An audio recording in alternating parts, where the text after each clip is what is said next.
में जमील अपने बेटे पांडु और बीवी के साथ रहता था। जमील बहुत गरीब था। वो गांव में पानी पूरी का ठेला लगाया करता था, जिससे वो अपने घर चलाता था। पांडु 20 साल का हो गया था, लेकिन फिर भी उसका बचपन नहीं जाता था। वो अपने दोस्तों के साथ सारा दिन गांव में घूमता फिरता रहता और उसका बूढ़ा बाप पानी पूरी का ठेला लगाकर घर चलाता। गर्मियां चल रही थीं। गांव के पेड़ पर आम लगने लगे थे। पांडु आम तोड़ने के लिए पेड़ पर चढ़ा। उसने थोड़े आम तोड़े ही थे कि तभी उसका बैलेंस बिगड़ा और वो नीचे पड़े पत्थर पर जा गिरा। नीचे गिरते ही उसकी एक आंख पर गहरी चोट लग गई। अरे ये क्या, इसकी आंख से तो खून बह रहा है। जल्दी चलो यहाँ से, नहीं तो इसका इल्जाम हमारे ऊपर ही आएगा। उसके साथ के सभी लड़के वहाँ से भाग गए। फिर किसी ने जमील को खबर दी। जमील अपना ठेला वहीं छोड़कर भागता हुआ पांडु के पास जा पहुंचा और उसकी माँ को गांव वालों ने खबर दी तो वो भी जल्दी जल्दी पांडु के पास आ गई। पांडु बेटा, आँख खोलो, ये कैसे लगी तुम्हें?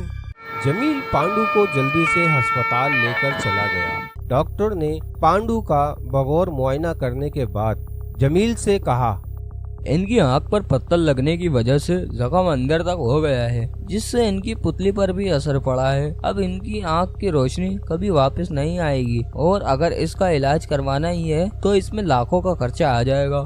जमील के पास ना तो इतना पैसा था और ना ही कोई जायदाद जिसे बेचकर वो पांडु का इलाज करवा पाता।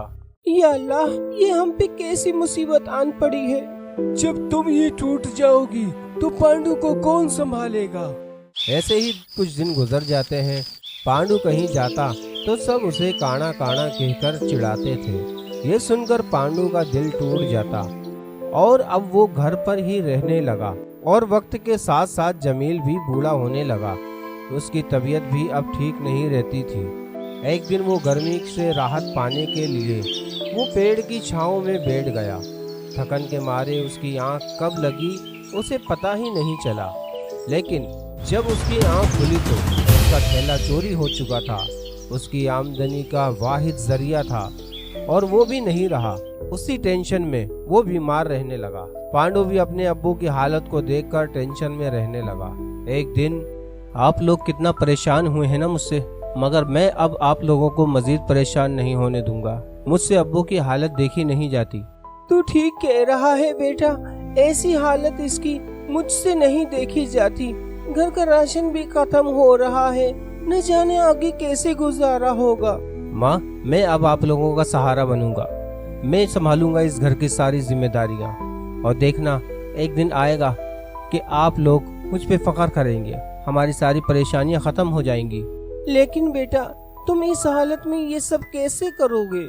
माँ, मैंने ऐसे कई लोगों को देखा है जो माजूर होते हैं, लेकिन फिर भी मेहनत करके अपने घर वालों के लिए पैसे कमाते हैं। और मैंने अब्बू को पानी पूरी बनाते हुए देखा है, तो मैं ये जानता हूँ कि पानी पूरी कैसे बनती है। और अगर थोड़ी बहुत मदद की जरूरत होगी तो वो आप कर देना। मगर इन सब सामान के लिए पैसे कहाँ से आएंगे? जमील अपने बेटे को एक दोस्त के पास भेजता है पैसों के लिए। पांडु अपने अब्बू के दोस्त के पास जाता है और सारा माजरा बता देता है। वो पांडु को 10,000 रुपए दे देते हैं और कहते हैं, बेटा तुम ये पैसे रखो और अगर जरूरत पड़े तो बता देना, मैं और दे दूंगा। आपका बहुत बहुत शुक्रिया। मुझे समझ नहीं आ रही कि मैं आपका शुक्रिया कैसे अदा करूं। उन पैसों से पांडु ने एक नया ठेला खरीद लिया और जरूरत का कुछ सामान खरीदा। अब्बू, आप मुझे बताओ कि पानी पूरी का पानी कैसे बनता है। मैं चाहता हूं कि लोगों को फिर से वही जायका मिले। जमील उसे पानी पूरी की रेसिपी बता देता है। पांडु सारा सामान तैयार करके ठेले पर रखकर बेचने निकल गया। अरे वो देखो, जमील का काना बेटा निकला है पानी पूरी बेचने। अरे ये कितनी भी कोशिश कर ले, लेकिन जो जायका जमील की पानी पूरी में था ना, वो इसमें कहाँ होगा। चलो फिर भी खाकर देखते हैं। बड़े दिनों बाद तो कोई गांव में पानी पूरी देखने को मिल रही है। वो दोनों पांडु के ठेले पर से पानी पूरी खाने लगे। फिर उनमें से एक शख्स बोला, अरे वाह, ये पानी पूरी खाकर तो मजा ही आ गया। हाँ भाई, पानी पूरी खाकर तो मजा ही आ गया। ये तो बिल्कुल जमील भाई की पानी पूरी की तरह है। पहले ही दिन पांडु की खूब कमाई हुई। उसके पास ग्राहकों की भीड़ लग गई और उसकी सारी पानी पूरी भी खत्म हो गई। शाम को पांडु खुशी खुशी घर आया। अब वो हर रोज पानी पूरी बनाकर लोगों को खिलाता और अपने पास एक लड़के को भी काम पर रख लेता है। अब उनके हालात सुधरने लगे थे।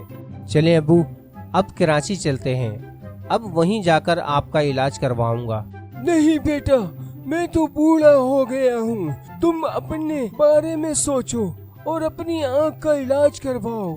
आप टेंशन नहीं लें, मेरे पास अब इतने पैसे हैं कि मैं दोनों का इलाज करवा सकता हूँ। कराची जाकर अपना इलाज करवाते हैं और दोनों बाप बेटे बिल्कुल ठीक हो जाते हैं और फिर वापस आकर दोनों मिलकर पानी पूरी का काम करते हैं, जिससे उनकी आमदनी और भी बढ़ गई। जमील ने अपने दोस्त को 10,000 रुपए भी वापस कर दिए और उसका शुक्रिया अदा किया और फिर वो तीनों हंसी खुशी रहने लगे।